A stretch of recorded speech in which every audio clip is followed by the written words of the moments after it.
She had $4 to $3 to her name. He had a company worth billions. Neither of them expected what was about to happen next. For months, this little girl hadn't said a single word about her mother, until one ordinary afternoon changed everything. Mama is in heaven now. Yes, she is, sweetie. 6 hours. 2 strangers. One little girl fighting a fever. And without realizing it, 2 hearts began trusting each other. Sometimes the strongest promises are never spoken. They're simply felt in moments like these. One unexpected photograph, one impossible rumor, and a silence that would change everything. If you have ever pretended to be someone you're not just to protect someone else's heart, this story is for you. Because what happened between a billionaire single father and the woman his daughter called mommy by mistake will stay with you long after this video ends. Before we begin, if stories like this move you, hit that like button right now and subscribe to the channel. Because we bring you a brand new heart-melting story every single week, and you will not want to miss what comes next. Now, let's begin. Elena Marsh had exactly $43 in her checking account the morning she walked whim to the lobby of Hale Innovations for a job interview she did not expect to get. She was 27 years old, she had a teaching degree she had never used because her mother's medical bills had swallowed the 2 years she should have spent student teaching, and she had exactly one blazer that still fit her properly. She smoothed it down in the elevator mirror, watched the numbers climb past the 30th floor, and reminded herself that this was just a nanny position. Rich families needed nannies all the time. There was nothing to be nervous about. She was wrong about that, though she wouldn't understand how wrong for several more months. The man behind the enormous glass desk on the 42nd floor was not what she expected. She had pictured someone silver-haired and stiff, someone who would interview her the way he probably interviewed vice presidents, with a checklist and a stopwatch. Instead, Nathan Hale looked like he hadn't slept properly in a year. He was 34, and there were threads of premature gray at his temples that didn't belong to a man that age, and when he stood to shake her hand, she noticed the crayon drawing taped crookedly to the corner of his desk, half hidden behind a stack of quarterly reports. A stick-figure family, 2 tall figures and 1 small one, and the tall figure on the right had been colored over so many times in black marker that the paper had nearly torn through. "My daughter drew that a year ago," Nathan said, following her gaze. He didn't offer more explanation, and Elena didn't ask. She would learn later, from the head housekeeper Marta, that the black marker figure had once been her mother, and that 5-year-old Lily Hale had scribbled over it the week after the funeral, as if she could erase the loss by erasing the picture. The interview lasted 11 minutes. Nathan asked about her education background, her experience with children, whether she could handle an unpredictable schedule. Elena answered everything honestly, including the part where she admitted she had never worked as a professional nanny before, only ever babysat for neighbors and mentored kids at a community center on weekends. She expected that admission to end things. Instead, Nathan set down his pen and asked her one question that had nothing to do with her resume. "Do you think a 5-year-old can grieve as deeply as an adult?"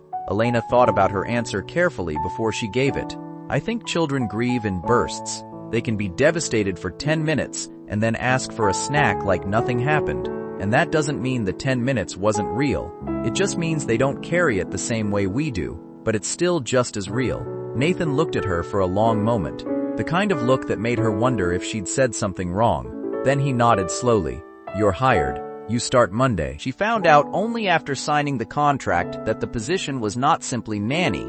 It was structured oddly as executive family assistant, which meant she would be managing Lily's schedule, yes, but also occasionally accompanying Nathan to events where Lily would be present, coordinating with the household staff and handling the kind of logistics that blurred the line between childcare and personal assistant work. It paid nearly 4 times what she'd expected. She should have asked more questions about why. She didn't, because $43 in a checking account has a way of quieting curiosity. Lily Hale was, in Elena's private opinion within the first hour of meeting her, the most guarded 5-year-old she had ever encountered. She didn't cry, didn't tantrum, didn't do any of the things Elena expected from a child who had lost her mother. She simply watched. She watched Elena unpack her lunch. She watched Elena refold the blanket on the reading chair. She watched with the flat, assessing eyes of someone who had learned that people who came into her life eventually left it, and there was no point getting attached to the newest one. It took 3 weeks before Lily said more than 4 words to her at a time. It happened over a puzzle, a 500-piece image of a lighthouse that Elena had found in the back of the playroom closet, still shrink-wrapped. Lily sat across from her at the low table, silent, and Elena worked on the border pieces without commentary, without pressing, until Lily reached over and slid a piece into place herself. "That one goes there," Lily said. "You're right," Elena said, keeping her voice even, unremarkable, like this was nothing worth making a fuss over. "How did you know?" "Because the blue matches," Lily said, and then, after a pause so long, Elena thought the conversation was over. "My mommy liked puzzles too, but she's in heaven now." "I know, sweetheart," Elena said softly. "That must be really hard." "Daddy doesn't like talking about her," Lily said. "He gets a sad face. So I don't talk about her either." Elena filed that away, a small, devastating fact about a household built entirely around avoiding a wound rather than tending to it. She didn't tell Nathan what Lily had said, not yet, but she started leaving small openings, quiet invitations for Lily to mention her mother if she wanted to, without ever forcing the subject. Nathan, for his part, remained largely a distant figure in those early weeks. A voice on the phone during dinner, a shadow passing through the penthouse hallway well after Lily's bedtime, a name mentioned constantly by the household staff, with a mixture of respect and worry. Marta, the housekeeper, a broad, warm woman who had worked for the Hale family for 11 years, told Elena over tea one evening that Nathan hadn't taken a single day off since his wife Caroline died 14 months earlier. "He runs that company like it's the only thing holding him together," Marta said, shaking her head. "Which maybe it is, but that little girl needs her father, not just his money." Elena didn't comment because it wasn't her place to comment, but she thought about it that night longer than she should have. The shift between them, between Elena and Nathan, began on an ordinary Tuesday when Lily spiked a fever of 103 degrees at 11 o'clock at night. Elena called Nathan's private line, the one Marta had given her only for emergencies, and he arrived at the penthouse in under 20 minutes, still in his suit pants and an undershirt, hair disheveled, looking more frightened than Elena had ever seen a grown man look. They sat on either side of Lily's bed for 6 hours that night, trading off cool washcloths and worried glances, and somewhere around 3 in the morning, when Lily's fever finally broke and she fell into an easy sleep, Nathan looked at Elena across the small body of his sleeping daughter and said, "Thank you. I don't know what I would have done." "You would have figured it out," Elena said. "You're her father." "I'm not good at the parts that matter," Nathan said, and there was something raw in his voice that made Elena's chest ache. "I'm good at meetings. I'm good at making money. I don't know how to make her feel like she isn't going to lose me too." Elena didn't have an easy answer for that, so she offered the only true thing she had. "She doesn't need you to be perfect. She needs you to be here. You were here tonight." He didn't say anything else, but something in his face changed. Some wall lowering half an inch, and Elena went home that morning and lay awake for a long time, thinking about the way he had looked at her, like she'd handed him something he badly needed and hadn't known how to ask for. From that night forward, small things shifted. Nathan started coming home for dinner 3 nights a week instead of 0. He started asking Elena for updates on Lily, not as a formality, but with real hunger for detail. What she'd said, what she'd laughed at, whether she'd mentioned her mother. He started, in small ways Elena almost didn't notice at first, including her in things beyond her job description, asking her opinion on a school Lily might attend, asking whether she thought Lily was ready for a trip to visit Caroline's parents. Elena told herself this was simply what a good employer did when he trusted his staff. She told herself that for longer than was strictly honest. The gala happened 4 months into Elena's employment. It was Hale Innovations' annual charity fundraiser, an enormous, glittering affair at a hotel ballroom downtown, the kind of event where the price of one centerpiece could have paid Elena's rent for a year. Lily was meant to make a brief appearance. The company liked to showcase the human side of its CEO for donors and press, and Nathan had asked, almost sheepishly, whether Elena would mind attending as well, since Lily tended to get overwhelmed in crowds and did better with a familiar face nearby. Elena had not expected to need a formal gown. Marta, delighted by the entire situation in a way Elena found slightly suspicious, had produced a deep emerald dress from some corner of the penthouse's guest wardrobe, insisting it had never been worn and would be a shame to waste. Elena had stood in front of the mirror in the guest suite, feeling like an imposter in her own reflection. The trouble started within 10 minutes of arriving.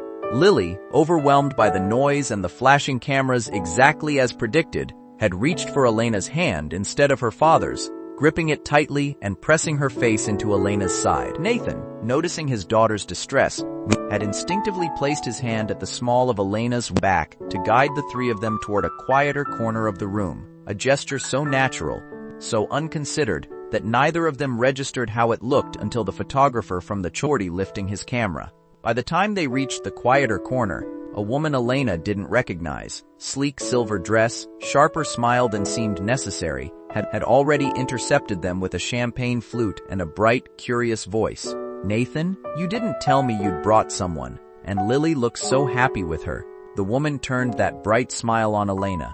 "I'm Diane Ashford, head of the foundation board. And you are?" There was a beat. A very small beat, no longer than a breath, but Elena felt it stretch out endlessly. She saw Nathan's mouth open, ready to explain. "This is Elena, Lily's assistant," and something in her chest seized at how that explanation would sound, how small and transactional it would make the last 4 months feel, standing here in a borrowed emerald dress with Lily's small hand locked around 3 of her fingers. "Elena," she said, before Nathan could speak, and left it there. Just her name, not an explanation, not a correction. Diane's smile widened, delighted, drawing her own conclusion instantly. "Well, it's wonderful to finally see Nathan looking like himself again. It's been a hard year. You must be very good for him." She squeezed Elena's arm warmly and moved on to greet someone else before either of them could clarify anything at all. Elena felt her face go hot. She glanced sideways at Nathan, half expecting him to correct the misunderstanding immediately, to laugh it off, to say something like, "She works for us, actually." He didn't. He looked at her with an expression she couldn't quite name, surprise, maybe, and something gentler underneath it, and then he simply didn't say anything either. They should have corrected it. They both knew it, and neither of them did it, not then, and not for the rest of the evening, as more guests offered warm, assuming smiles, as an elderly board member patted Nathan's shoulder and murmured that Caroline would be glad to see him happy again, as a photographer angled his lens toward the 3 of them standing together near the dessert table, and Nathan's hand found the small of Elena's back again, lighter this time, barely a touch, but there. Elena told herself, lying in bed that night replaying the evening in fragmented, guilty pieces, that she hadn't corrected anyone because it wasn't her place to embarrass her employer in front of his colleagues. That was the story she told herself. It was not, she suspected even as she told it, entirely true.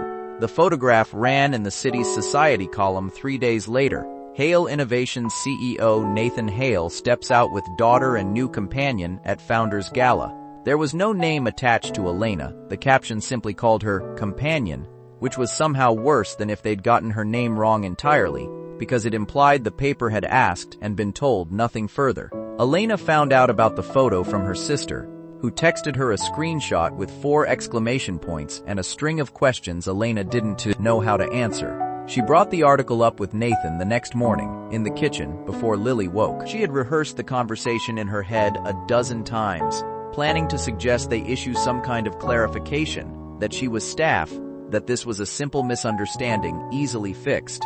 But when she actually stood across the kitchen island from him, coffee steam curling between them, what came out instead was smaller and more honest than she'd planned. "People think we're together," she said. Nathan didn't look away from her. "I know. We should probably correct it. Do you want to?" he asked, and it wasn't a challenge, it was a real question, quiet and searching. And Elena realized with a lurch that she did not have a ready answer, because somewhere in the last 4 months, without ever choosing to, she had stopped thinking of Nathan Hale as her employer, and started thinking of him as someone whose exhaustion she wanted to ease, whose daughter's laughter she wanted to protect, whose rare, unguarded smile she found herself watching for across a room. "I don't know," she admitted, which was its own kind of answer. "Neither do I," Nathan said. "But I haven't wanted to correct it either. And that probably says something." Nothing was resolved that morning, but nothing needed correcting immediately either, because the household fell into an unspoken agreement to simply let the misunderstanding exist a little longer, to see what it might become before deciding whether to dismantle it. Elena told herself this was reckless. She did it anyway. The complication arrived, as complications in stories like this tend to, in the shape of Nathan's mother, Vivian Hale, a formidable woman who flew in from Boston 2 weeks after the gala, having heard about the photograph from no fewer than 3 separate society acquaintances. Vivian arrived at the penthouse with sharp eyes, a stack of unsolicited opinions, and a very clear idea of who her son ought to be seen with, namely, Priscilla Vaughn, daughter of one of Hale Innovation's largest investors, a woman Vivian had been quietly angling toward Nathan since before Caroline had even passed. "I'm not saying anything against the girl," Vivian said to Nathan in the study, her voice pitched just loud enough to carry to the hallway where Elena stood frozen with an armful of Lily's laundry, unable to walk past without announcing her eavesdropping. "But Nathan, she is the household help. People are already talking. It reflects on the company, and frankly, it reflects on Lily, having her father photographed with staff like some sort of scandal waiting to happen. She's not a scandal, Mother. She's the reason Lily is sleeping through the night again. She's the reason I'm home for dinner. Don't talk about her like she's a liability. I'm talking about optics, Nathan, not her character. There's a difference between caring for someone and building a life with them, and you of all people cannot afford to confuse the two right now. Not with the merger under review.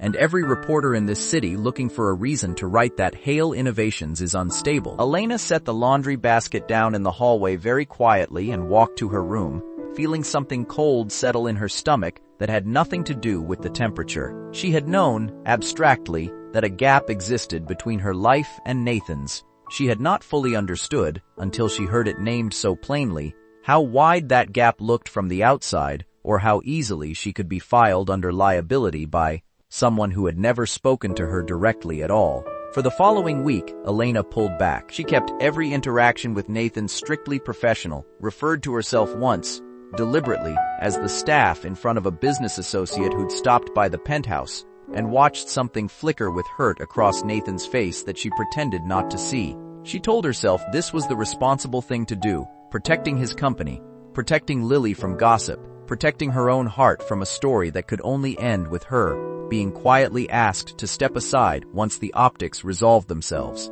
Lily noticed the change before Nathan did, the way children always notice what adults think they're hiding. "You're being weird," Lily told her flatly one afternoon, arms crossed, sitting on the edge of the reading chair. "Did Daddy do something bad?"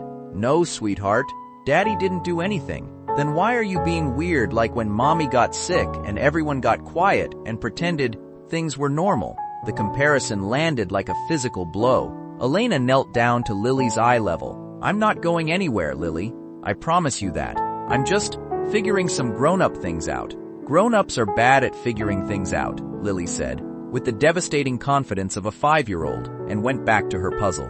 Before the reporter ever called, there had been another confrontation, quieter but no less painful, with Priscilla Vaughn herself. Priscilla had arranged, with the kind of casual precision that suggested nothing about it was actually casual, to run into Elena at the small coffee shop on the ground floor of the Hale Innovations building, the one Elena stopped at most mornings before heading up to start Lily's day. Priscilla was elegant in the effortless way of someone who had never once in her life worried about a checking account balance, and she ordered a black coffee she didn't seem to want before sliding into the seat across from Elena without asking. "I wanted to meet you properly," Priscilla said, since apparently everyone else has decided we'll rivals before either of us said a word about it. "I'm not trying to be anyone's rival," Elena said carefully. "I work for his daughter. That's what makes this so interesting," Priscilla said, tilting her head, "because Vivian has been engineering a version of Nathan's future for 2 years that has my name in it, and I let her,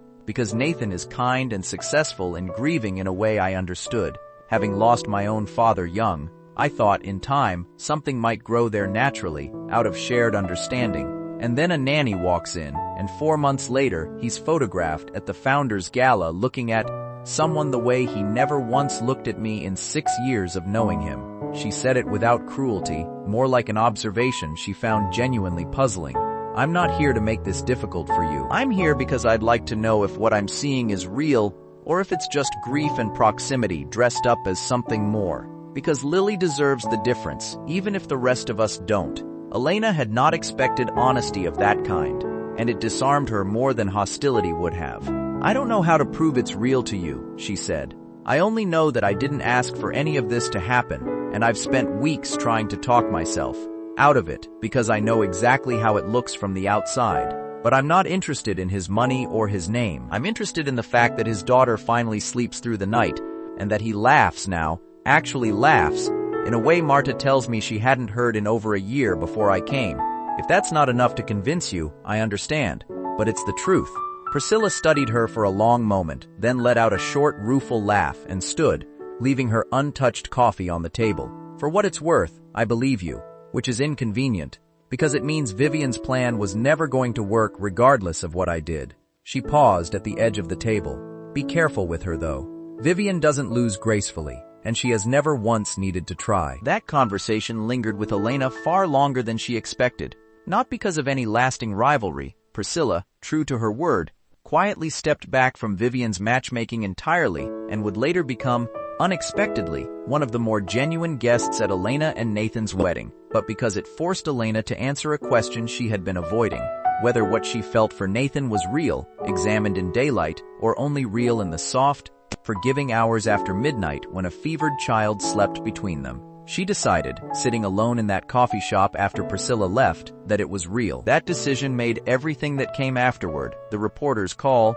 Vivian's cutting remarks, harder to carry but easier to survive. The confrontation Elena had been dreading arrived not from Vivian directly but from a reporter, a persistent one from a financial gossip site who had gotten hold of Elena's Ben's name and job title and called the penthouse landline directly, asking for comment on rumors that Hale Innovation's CEO is involved with his household staff and whether this relationship played any role in recent personnel decisions at the company.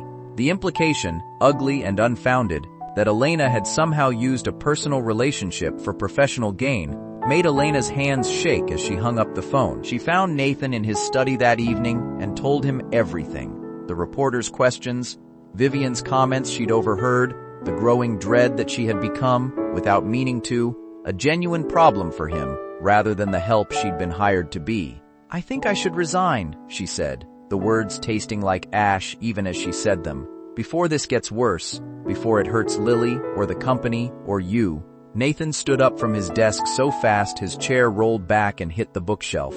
No, Nathan, no, he said again, crossing the room to stand in front of her, closer than strictly necessary, close enough that she had to tilt her head back to meet his eyes. I have spent 14 months barely functioning. I have spent 14 months watching my daughter flinch every time someone mentions her, mother, and feeling like the worst father alive because I didn't know how to fix it, and then you walked into that lobby with $43 in your account and a teaching degree you never got to use. Elena startled, unaware he'd known that detail from her file, and within 4 months my daughter is laughing again and sleeping again, and I am home for dinner because I want to be, not because someone scheduled it. You are not a liability, Elena. You are the best thing that has happened to this family since Caroline died, and I will not let my mother's idea of optics or some reporter looking for a scandal take that away from Lily, or from me. Your mother isn't entirely wrong, though, Elena said, her voice unsteady. There is a gap between us. I'm not from your world. I don't know how to exist in it without it becoming a headline. Then we stop letting other people write the headline, Nathan said. I should have corrected the misunderstanding the first night, at the gala. I didn't, because some part of me didn't want to. I've spent every day since then not wanting to. I'm done pretending that not correcting it was an accident. The silence that followed held more honesty than either of them had spoken aloud in the 4 months prior. Elena felt something in her chest crack open, not painfully, but like a door, finally allowed to swing wide after being propped shut too long. I didn't correct it either, she admitted. At the gala, I could have said I work for them. It would have taken 3 words. I didn't say them. Why not? Because for one night, I wanted to know what it felt like to stand next to you and not be introduced as an employee. I wanted it to be true, even if it wasn't. Nathan reached out and took her hand, the same hand Lily had gripped so tightly the night of the gala, and this time the touch wasn't accidental or easily explained away as workplace proximity. Let's make it true then, properly, not because of a photograph or a misunderstanding, but because I have been falling for you for months, and I am tired of pretending my mother's opinion of optics matters more than what my daughter and I actually need, which is you. What followed was not a fairy tale resolution wrapped up in a single evening. Vivian did not transform into a warm, welcoming presence overnight, and the reporter's story did run, smaller and less damaging than Elena had feared, framed eventually as a heartwarming piece about a CEO finding love after loss rather than the scandal it had threatened to become. There were hard conversations still ahead with Vivian, who took the better part of a year to fully soften, though she did, eventually, especially after watching Lily run into Elena's arms at a family dinner, calling her almost mom with unguarded joy, with the board, who required careful, honest handling to ensure no one could credibly claim impropriety, a process Elena insisted on herself, transitioning formally out of any employment role before she and Nathan made anything public, precisely so no one could ever again call her position a conflict of interest. But 6 months after that conversation in the study, Nathan proposed to her in the same reading, a chair where she and Lily had first connected over a lighthouse puzzle, with Lily herself holding the ring box because she had insisted, absolutely insisted, on being the one to hand it over. And when Elena said yes, Lily threw both arms around her neck and said, with the same flat, matter-of-fact certainty she once used to declare that grown-ups were bad at figuring things out, I knew it. I knew from the puzzle. At their wedding, held small and quiet in the penthouse garden the following spring, Vivian Hale stood beside her son and, in a toast that surprised everyone including herself, admitted that she had been wrong to measure Elena by the wrong things entirely, that the only optics that had ever truly mattered were the sight of her granddaughter laughing again, and her son coming home not because his calendar told him to, but because he wanted to. Elena never did go back to teaching in a traditional classroom. She didn't need to. She had found, in the most unexpected place, exactly the kind of quiet, patient work she'd always been meant to do, helping one small, guarded heart learn to trust again, and in the process, learning to trust her own. If this story touched you, if you believe that love finds people exactly when they need it most, even in the most unlikely circumstances, let us know in the comments below. Don't forget to like this video and subscribe to the channel, because next week we bring you another story about second chances, quiet courage, and the families we choose to build. Thank you for watching, and we'll see you in the next one.